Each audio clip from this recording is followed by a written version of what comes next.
So Toyota's in Yellowknife to evaluate our next generation fuel cell vehicle, which we'll bring to market in 2015. So we're here at Autotech as our base of operations. It's a maintenance facility where we bring our fuel cell vehicle in, prepare it for testing, and then once we're ready, we come out and stage the vehicle from here so we can let it soak overnight. And then the next morning, when it's nice and frozen, we can start the car and begin our evaluations. A little chilly. First day in Yellowknife yesterday. I was not expecting how cold it would be. When you're out on the lake, even your face being exposed for a few minutes can start to really burn and freeze. If I were to have a mustache, you could see ice hanging from it. So Yellowknife is a very cold, extreme environment, but if you think about it, we have customers that live here, so it's really not extreme. We need to design a product that can work for them. Okay, Thomas-san, so go ahead and start the data and time the fuel rate. Okay. So I'm standing in our mobile fueler that we brought here to Yellowknife, Canada to refuel the fuel cell vehicle we have out here. Obviously there's no hydrogen station out here just yet, so until that comes to fruition, we have to bring our hydrogen with us whenever we do testing.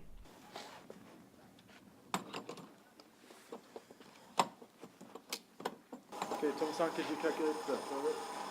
40 megapascal. You guys listen for the sound. Yeah. It sounds like it's going too fast. So what pressure are we at? 62.3, so it's kind of slowing down. So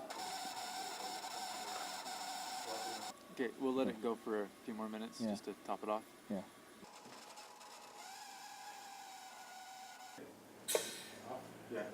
So today we're going to be driving to a town called Ray. It's about 100 kilometers from here. And the road conditions are really interesting. There's lots of really bad undulations and divots in the road from the landscape freezing and thawing. And so it's a challenge to go through there without bottoming out the car and different things like that.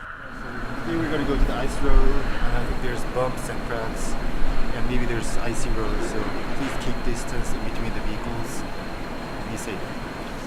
Right now we're getting ready for our cold start, making sure the equipment is ready to go before we do that. The vehicle needs to be able to shut down and freeze at night and then thaw itself out in the morning as we start it up. So we're evaluating those controls, finding issues with those controls and optimizing those controls. We're looking for suitability issues, drivability issues, NVH, which is noise, vibration, and handling issues. So how does it sound? I mean, if you drive through a drive-through, is it too noisy to even order a cup of coffee? So those are some of the not high priority things we're looking at, but we're still trying to find those issues. So right after we collect the data from this EPC, we send it back to the engineers in the garage, and we quickly analyze the data. And if we find the issues there, we can daily change the software and do the countermeasures every day. Some of Toyota's biggest challenges are going to be in educating the customer on what to expect from a fuel cell vehicle, and also to support the building of a hydrogen infrastructure so that there are enough places to fuel. I think fuel cell vehicles are the only no compromise solution that's all electric and zero emissions.